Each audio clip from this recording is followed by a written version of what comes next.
पूरे देश में जो महागठबंधन की कल्पना थी वे कहीं ना कहीं नाकाम हो गई। लेकिन पार्टियों से जोड़ तोड़ कर चाहे कैसे भी लोगों ने गठबंधन किया और गठबंधन करने के बाद कांग्रेस की राह अलग हुई, सपा बसपा की राह अलग हुई। सपा बसपा ने अपना कैंडिडेट चुना, लेकिन कांग्रेस ने भी अपने लोगों को खड़ा करना शुरू किया इस उम्मीद में कि मोदी लहर को रोकने में वो कामयाब रहेंगे। उत्तर प्रदेश के सलेमपुर लोकसभा सीट पर हम हैं, लोकसभा क्षेत्र में हैं, और यहाँ हमारे साथ बात करने के लिए हैं कांग्रेस के कैंडिडेट हैं राजेश मिश्रा। डॉक्टर राजेश मिश्रा हमारे साथ बात करने के लिए भी मौजूद हैं।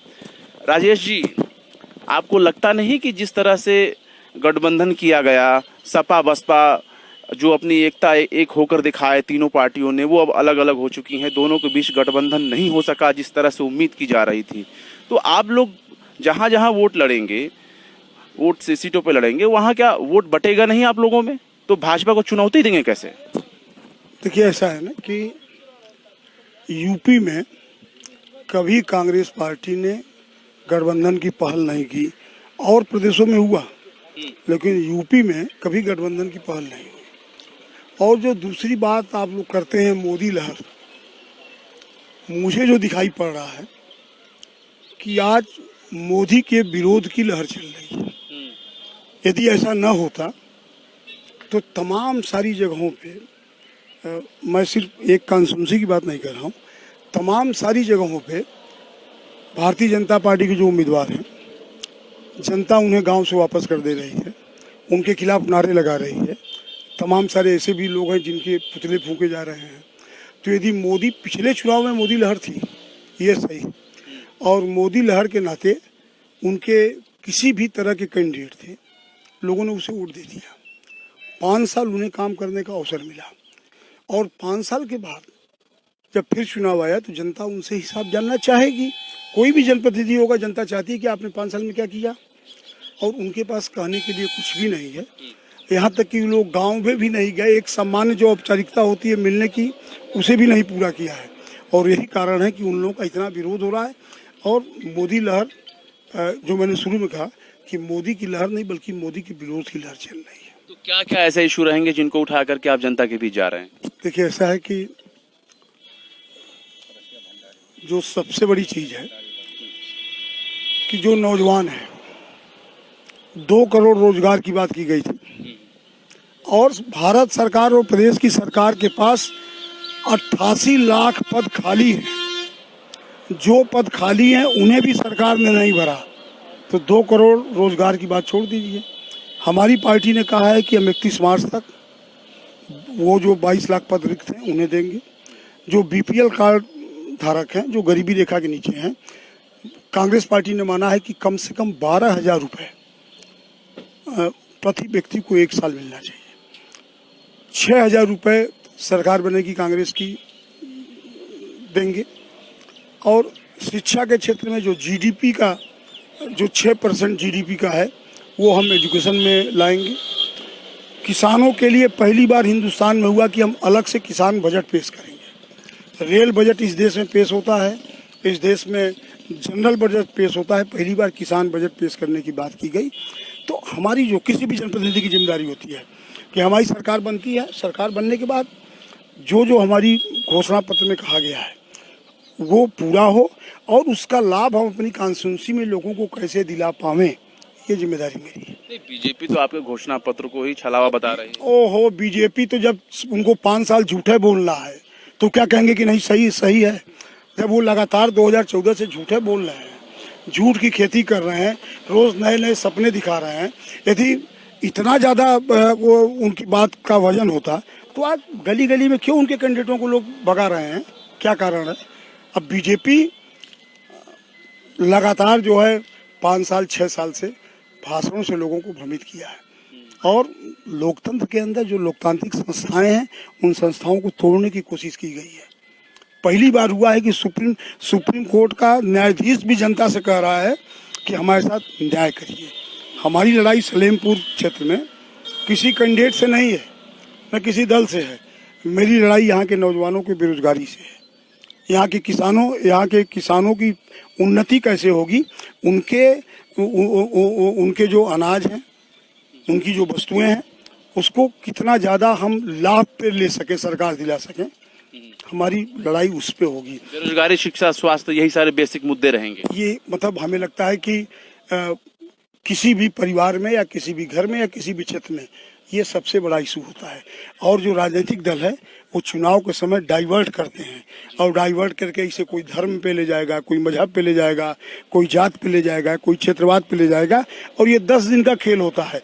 365 दिन हम अपनी समस्याओं से जूझते हैं, और जब चुनाव एक दिन का होता है तो लोग मानसिक रूप से उनके दिमाग को डाइवर्ट करके यहाँ ले जाते हैं वोट के लिए। और लोकतंत्र में ये गलत है। लोकतंत्र में जो सरकार बनती है उस सरकार की जवाबदेही होती है कि हम जनता का भला कैसे करें। और मैं जहाँ तक लड़ाई वड़ाई की बात है तो मैं तो मोदी जी से लड़ता रहा हूँ। इन लोगों को तो मैं जानता ही नहीं लोग कौन भला है। मैं 5 साल सांसद रहा हूँ पार्लियामेंट में, मुझे पूरा हिंदुस्तान पहचानता है। और क्यों पहचानता है? सांसद होने के नाते नहीं पहचानता, मेरा परफॉर्मेंस हाउस में रहा होगा तब मुझे लोग पहचानते हैं। तब लोग पहचानते ये काम किया होगा तब लोग पहचानते। हमें एक चीज बताइएगा, बेरोजगारी, शिक्षा, ये सब तो मुद्दे राष्ट्रीय स्तर पर पूरे देश में एक इशू बना हुआ है, लेकिन जैसे कि ये जो क्षेत्र आपका है सलेमपुर, यहाँ कौन कौन से ऐसे मुद्दे हैं जिनको आप उठाना चाहेंगे, जिनको जनता के बीच आप उठा रहे हैं? अभी सलेमपुर क्षेत्र में हम जब सरजू के उस पार की बात करते हैं तो वहाँ के मुद्दे थोड़े से अलग हैं, सरजू के इस पार के मुद्दे थोड़े से अलग हैं। यहाँ पे जो सामान्य समस्याएं हैं, मतलब कोई एक ढाला है, कौन अनुआपा ढाला है, उस ढाले को मैं सुनता हूँ कि स्वर्गीय हरकिवल प्रसाद जी ने कहा था कि मेरा ये ड्रीम प्रोजेक्ट है। ढाला ड्रीम प्रोजेक्ट है, 2 बार अपने सांसद, 3 बार, 4 बार बेटा सांसद, और ढाला ड्रीम प्रोजेक्ट है। मैं सिर्फ सामान्य सा सांसद था बनारस में, सामान्य सा। वो ढाला नहीं बनवा पा रहे हैं, मैंने इंटरनेशनल एयरपोर्ट बनवाया है बनारस में। वो ढाला उनका ड्रीम प्रोजेक्ट है। मैं बनारस में 3-3, 4-4 फ्लाईओवर बनवाया मैंने। मोदी जी आज देश के प्रधानमंत्री हैं, मोदी जी ने सिर्फ एक फ्लाईओवर गिलेट बाजार से एयरपोर्ट तक बनवाया है, एक रिंग रोड बनवाई है, मैंने ट्रामा सेंटर बनवाया जिसका उद्घाटन मोदी जी ने किया है।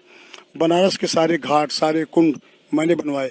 हज की फ्लाइट मैंने चलवाई, जो पूरे उत्तर प्रदेश में अटल जी प्रधानमंत्री थे, तो प्रधानमंत्री के पीरियड में जब 13 दिन प्रधानमंत्री थे वो नहीं करा पाए थे, और जब सेकेंड टाइम प्रधानमंत्री हुए तो उन्होंने हज की फ्लाइट चलवाई। वो फ्लाइट वहाँ से बॉम्बे जाती थी, बॉम्बे से जद्दा जाती थी।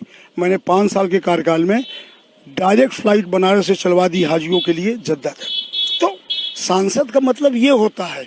और ये ढाला ओला मैं सांसद हो जाऊं, हमें लगता है कि 1-1.5 महीने में काम शुरू करा दूंगा। अभी हमने इसको मैं ड्रीम प्रोजेक्ट नहीं कहूंगा, ये सामान्य काम है।